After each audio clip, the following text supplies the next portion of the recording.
Driving down I-15, or maybe that's up I-15, right about where it joins I-70, I passed the Cove Fort, and I decided I had to stop and see what there is to see. The Cove Fort, built in 1867.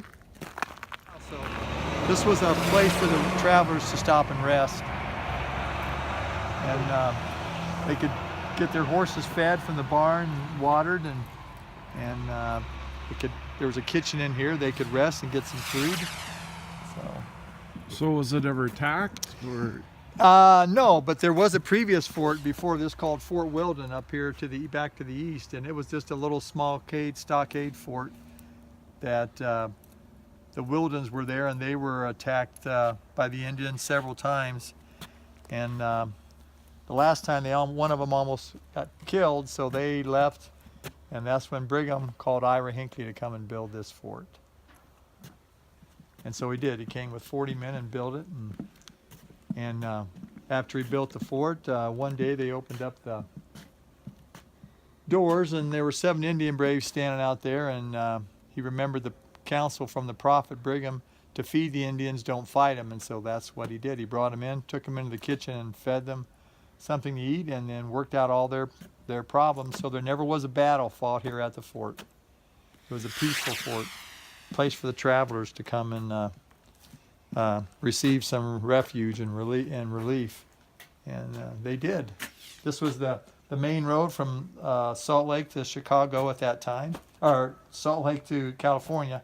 And so they came and had them come here, and they could stop and rest. A couple of the stagecoaches came each day, one from the north, one from the south, and they would drop off the visitors, let them stretch their legs, get a bite to eat in the kitchen, and relieve their horses, put new horse teams on there. So do you think you had any idea that this many years later the fort would still be standing? Well, I know that the Lord knew that, and that's why he inspired Brigham Young to call Ira to come and build this. Of course, the Lord knows everything, and so he knew that this was going to be needed, so that's what it was. But I don't know how much Brigham or Ira Hinkley knew, but they just were obedient, and they did what he was called to do.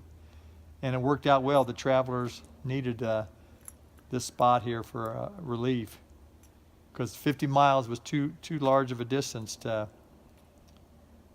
go without some comfort and rest time. So they have 12 rooms, 6 on the north and 6 on the south. These were bedrooms over here, and this was the service and domestic side of the fort. Stage, post office, telegraph. Mm-hmm. That's a double room kitchen.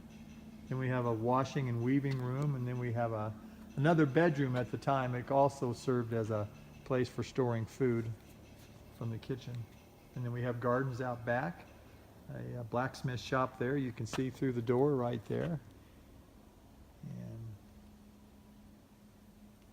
wow, we have some real history here to preserve and talk about. Yes.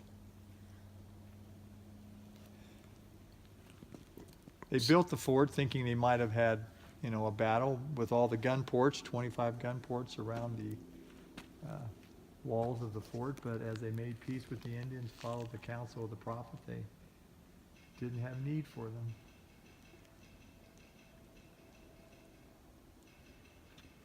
So is there any sense that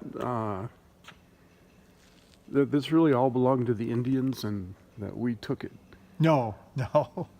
This was built by the Church of Jesus Christ of Latter-day Saints by Ira Hinkley and 40 men. It was nothing here but ground till they built it. So, no, didn't belong to the Indians. Different points of view, obviously.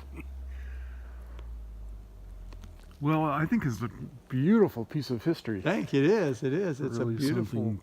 The Hinkleys were a loving family that just were here for the travelers to help them as they were traveling along this road and out west, establishing these settlements and trying to make a life for all the pioneers that were coming across from back east. And so they they were here to serve, and that's what they did. I was, when I said Cove Fort, I was thinking of an earthen fort, and I was really surprised to see such spectacular stonework. Yeah, Nicholas Paul, the chief stonemason, was originally from England, but he was the chief stonemason. He and several other men did a wonderful job with the stonework here. He'd built other forts and buildings for the Church of Jesus Christ of Latter-day Saints, so he had a great talent, and he certainly used it here, because 90% of this mortar is original. It's never been touched. Only about 10% has been redone. So great craftsmanship was done here. And so if somebody watching this video wants to come see, where are we located? We're right off I-15 and 70, right at the V. We're right here at 20 miles north of Beaver and about 30 miles south of Fillmore. Exit 132 on State Route 70, I think, or Interstate Route 70. Or it's actually exit 1 on 70, and it's 134 here on I-15. Great. But it's a great place. And what is your name? I'm Elder Fund. Elder One Fund. of the missionaries from the church. And that's your real name, Elder Fund. That's my real name. That is cool. Did you live all your life here? No, I'm from back east in Ohio. How were you called to serve?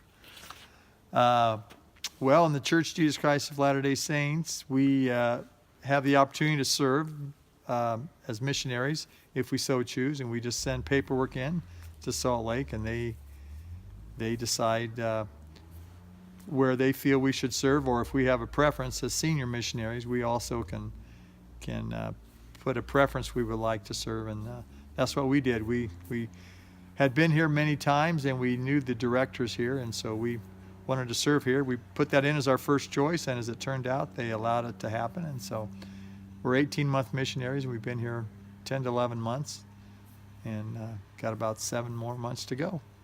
Well, great.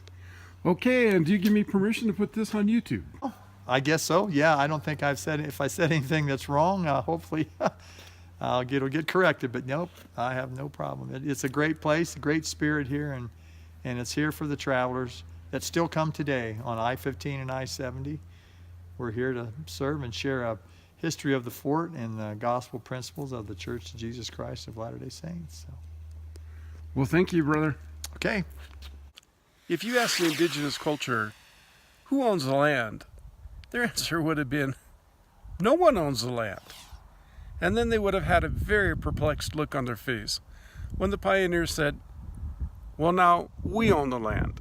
Because the idea of land ownership really didn't develop until Western man set foot on the continent. Well, you can't blame the pioneers for developing the West, for settling the West, but at the same time, you have to admit, the indigenous cultures were changed forever. If you have the opportunity to see the Cove Fort, I suggest you stop. The price is right, free, and it's really a great example of Western history. I'm sure you'll really enjoy your tour just as much as I did. This is Tim Painter for The Van Life, wishing you all the best. If you like what you see, please subscribe. We're trying to hit that magic 1,000 subscribers so we can monetize our channel and end up earning $1 a day. So please help me, and I appreciate that very much. Like if you like the video, and of course, most importantly, hit the comments. I'd love to hear what you all think. Okay, guys, well, we'll be seeing you soon. Bye.